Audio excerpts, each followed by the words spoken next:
Hello সবাইকে, আপনাদের সকলকে টুম্পাস কিচেনে স্বাগত জানাই। আর আজকে আমার রান্নাঘরের রেসিপি হচ্ছে পনির দিয়ে কালো মুসুরির ডালের তড়কা। ভিডিওটার কিন্তু শেষ অবধি থাকতে হবে আর কমেন্ট করে অবশ্যই জানাতে হবে যে ভিডিওটি কেমন লাগলো। এই যে দেখুন, আমি এখন ম্যাজিক করে সমস্ত সবজিগুলোকে কেটে নিলাম। এখানে আছে পেঁয়াজ কুচি, কাঁচা লঙ্কা কুচি, রসুন কুচি আর টমেটো কুচি। এবার সেমভাবে ম্যাজিক করে কিন্তু আমি পনিরটাকেও কেটে নেব। এগুলো ভীষণই সস্তার ম্যাজিক, তাই এগুলো দেখে একদমই সুন্দর সুন্দর কমপ্লিমেন্ট দেওয়ার কোনো দরকার নেই। আমি বুঝে গেছি আপনারা কি বলতে পারেন। যাই হোক, এই যে পনির কাটা হয়ে গেছে, এখন একটা কড়াইতে বেশ কিছুটা তেল গরম করে নিয়ে দিয়ে দেব রসুন কুচি। তারপরে রসুনগুলোকে ভালো করে ভেজে নেব। বেশ কিছুক্ষণ ভাজা ভাজা হয়ে যাওয়ার পরে দিয়ে দেবো পেঁয়াজ কুচি। এবার পেঁয়াজ আর রসুনটাকে ভালো করে কিছুক্ষণ ভেজে নেব। এবার সবগুলো একসাথে যেই ভাজা ভাজা হয়ে যাবে দিয়ে দেবো টমেটো কুচি।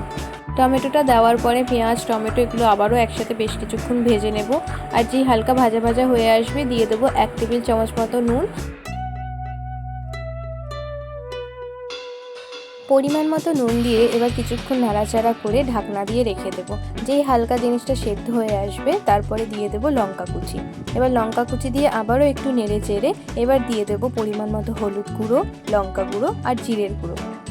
এবার আবারও কিছুক্ষণ ভালো করে ভেজে নেব পুরো মশলাটাকে। মশলাটা যতক্ষণ ভাজা হচ্ছে ততক্ষণ বলে রাখি, ভিডিওটি যদি ভালো লেগে থাকে অবশ্যই লাইক কমেন্ট করে চ্যানেলটিকে সাবস্ক্রাইব করে দেবেন। আর ফেসবুক থেকে দেখে থাকলে ফলো বাটনটা অবশ্যই ক্লিক করে দেবেন। এই দেখুন ভাজা ভাজা হয়ে গেছে মশলাটা। এইবার একটু দিয়ে দিলাম সামান্য জল। গ্রেভিটা দেখুন খুব সুন্দর ফুটে গেছে। ঠিক এই পর্যায়ে কিন্তু কেটে রাখা পনিরগুলো আমি এবার দিয়ে দেবো। পনির আর মশলাটাকে ভালো করে একসাথে নাড়াচাড়া করে নিয়ে একটু ঢাকা দিয়ে রেখে দেবো।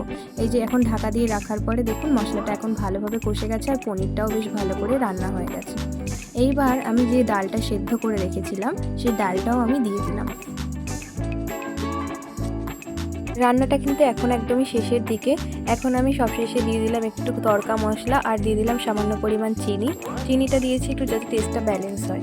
এবার দিয়ে দিলাম কসুরি মেথি। কসুরি মেথি না যে কোনো রান্নাতেই একদম টেস্টটা একদম পাল্টে দেয়, সেটা আলুর দম হোক, তড়কা হোক আর পালাং পনির হোক, যাই হোক না কেন। রান্নাটা এখন আমার একদমই শেষ। এবার আমি তুলে নেব একটা সার্ভিং বলে। রুমালি রুটি, এমনি রুটি কিংবা লাচ্ছা পরোটা যে কোনো কিছুর সাথেই একেবারে অনবদ্য খেতে লাগবে। আপনারা অবশ্যই একবার ট্রাই করে দেখবেন আর কমেন্ট করে জানাবেন যে কেমন লাগলো।